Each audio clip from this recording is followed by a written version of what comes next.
last time to review Resident Evil 5. I've still not actually completed this because I'm down to the last boss, and I've played the game, a friend's copy of the game before, so I know what happens in the last kind of FMV. But I've actually been playing Brutal Legend and Band Hero a lot recently, so I've kind of not sat down to finish the boss. But I think I know enough about this game to give my thoughts on it. Basically, do I like it or not? I like it. It's good. I was kind of celebrating when there was a prospect of it turning out Jill was dead, and then they broke my heart and kind of went, ah, here she is. Bastards. The problem is it's very, very much like Resident Evil 4. And I think it's a shame because it's a next gen game, but the graphics are no real better than not really any better than the PlayStation 2 console graphics, which is a shame considering how long this was in production.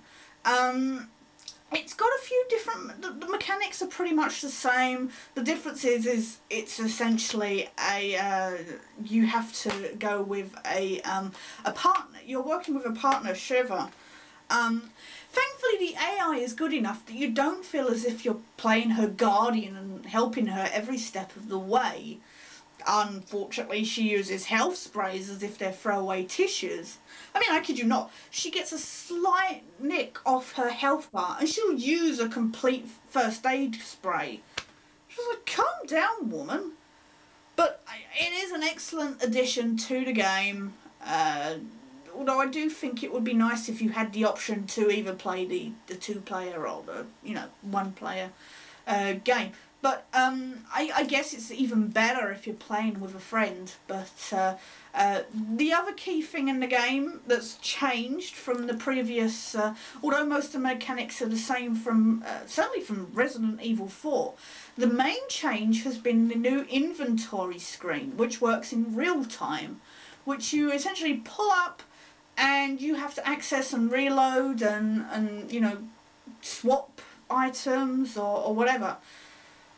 This I was dreading. When I first started playing the game, I was like, oh my god, I can't use this. There's zombies attacking and I gotta try and access this item and that item and whatever.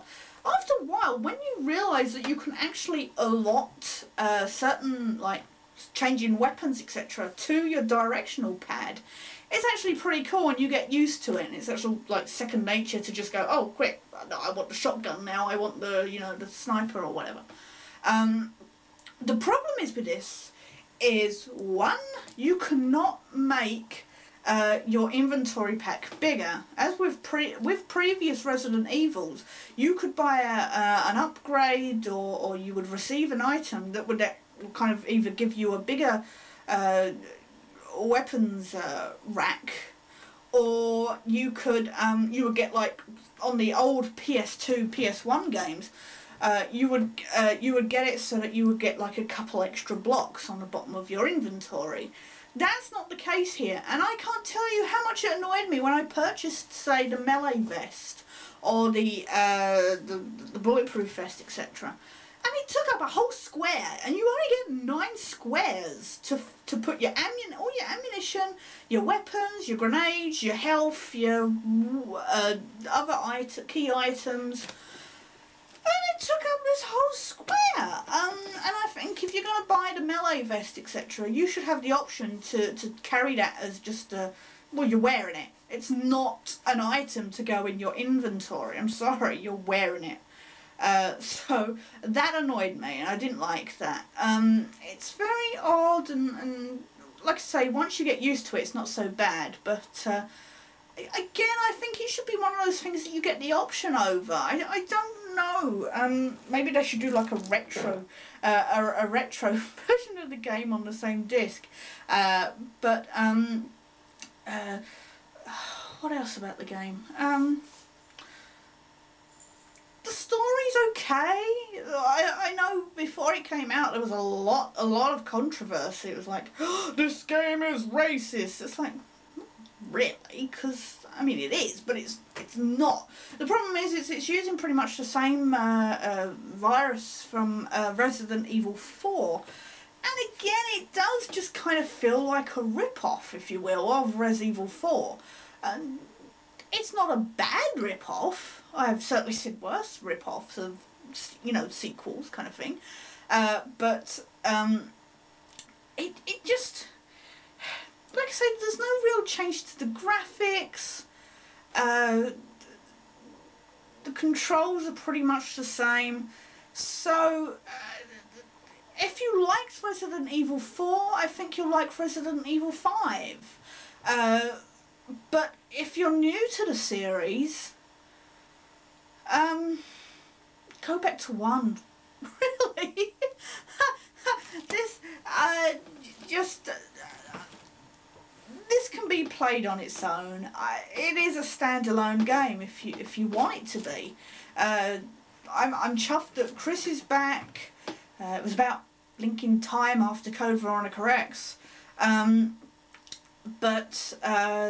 No, go start from the beginning. You need the full experience of Res Evil before you hit number 5. The boss battles can be tricky.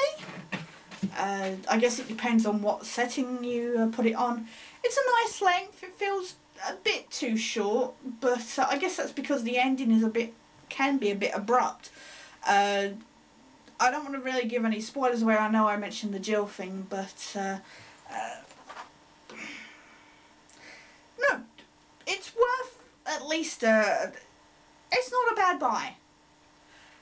It was worth the money, so I'd give it about a 7 out of 10.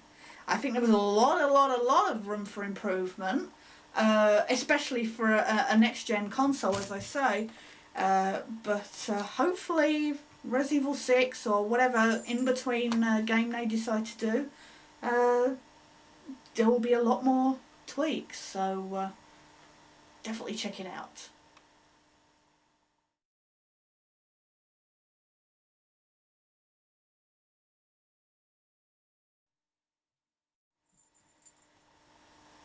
That's pretty much it for now. With everything that's been going on, I just know that I've forgotten something. I just know I'm going to turn off the camera, edit this all together, and then go, oh, crap, I should have mentioned that. But for now, I'm going to call that and just upload this. I know I've rambled enough anyway. Next time there will be a movie review, and I'll review Brutal Legend, and I will do it more concisely than sitting here going, So, and there should be other stuff going on. Hopefully I will get a review up before my, another vlog up before my birthday next month. So, but that's it pretty much for now. Hope you're all well. Thanks for watching, and keep an eye out for projects that will be coming along as soon. So,